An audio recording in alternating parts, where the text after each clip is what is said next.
I never thought I'd be that guy pouring his heart out to strangers. But I'm here.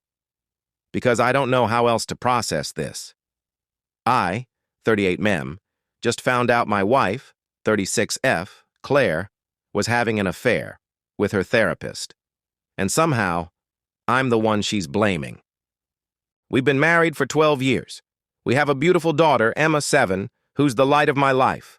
We live in a quiet part of Chicago in a home we built together, both emotionally and literally. We remodeled it together after we got married. Every tile, every shelf, we touched together. I used to think of it as a symbol of our love.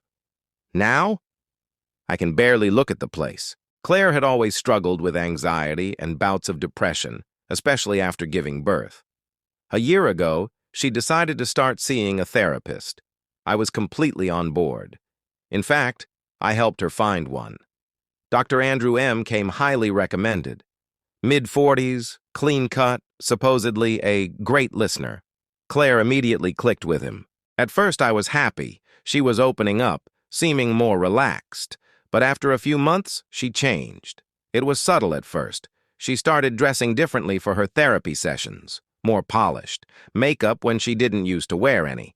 At one point, she even bought new lingerie, which didn't make sense because our intimacy had all but vanished. She also got very protective of her phone. Password changed. Notifications turned off. She started working late, claimed she had volunteer meetings at school or book club nights. Though I never saw her read a single page, I asked if something was wrong. She always said, "I'm just trying to find myself." I believed her. I wanted to believe her. 3 weeks ago, she left her iPad open on the kitchen counter. She was in the shower. A message popped up from a sender named AM. It simply read, "Can't stop thinking about your body last night. You taste like heaven." I wish I was lying. I stood there frozen. I opened the full message thread. There were dozens of messages, some sweet, most intimate, none appropriate, hotel bookings, pictures, one of her in our bed wearing the lingerie I hadn't seen on her in months. And that's when it hit me. She wasn't just cheating. She was cheating with someone I trusted to help her. A professional. Someone who saw her broken and decided to exploit that. I took screenshots of everything. I don't even remember how long I stood there. When she got out of the shower, I didn't even wait. I said, "How long has it been going on with Dr. Andrew?" Her face drained of all color. She sat down and just said nothing. For a full minute. Then she whispered, "You weren't supposed to find out like this." No denial, no confusion, just defeat. She admitted it had been going on for 6 months. It started during a session when they hugged after a breakthrough. She said it just happened, but it kept happening. She said she didn't tell me because she didn't want to hurt me.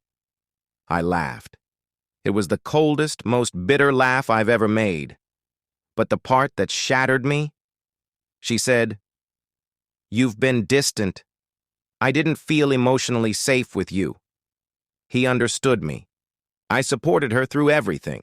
Her darkest days, her postpartum depression, her career change, her sleepless nights. I cooked. I did bedtime. I folded the laundry when she had panic attacks. And yet, I was the distant one. I contacted a lawyer the next day. I told her I was filing for divorce. She cried, begged me not to, said we owed it to Emma.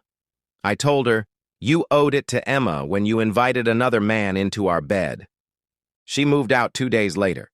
She's staying with her sister. Emma doesn't understand. She keeps asking why Mommy isn't home for bedtime. I tell her Mommy's taking a little break. I don't know how long I can keep lying. And the final insult? Last week, Claire sent me an email asking if I'd be open to couples therapy with a new therapist. I didn't reply. I couldn't. She shattered our marriage, tore apart our family, and violated the one space that was supposed to be safe. Therapy. I'm not just angry, I'm humiliated, betrayed. I can't sleep. I can't eat. I look at my daughter and wonder if someday she'll ask why her parents broke up and how I'll explain that Mommy fell in love with the man who was paid to fix her mind. I've contacted the therapy board. I don't know what will come of it. But what he did wasn't just unethical, it was predatory. And she let it happen. I don't even know what healing looks like anymore. Thanks for listening.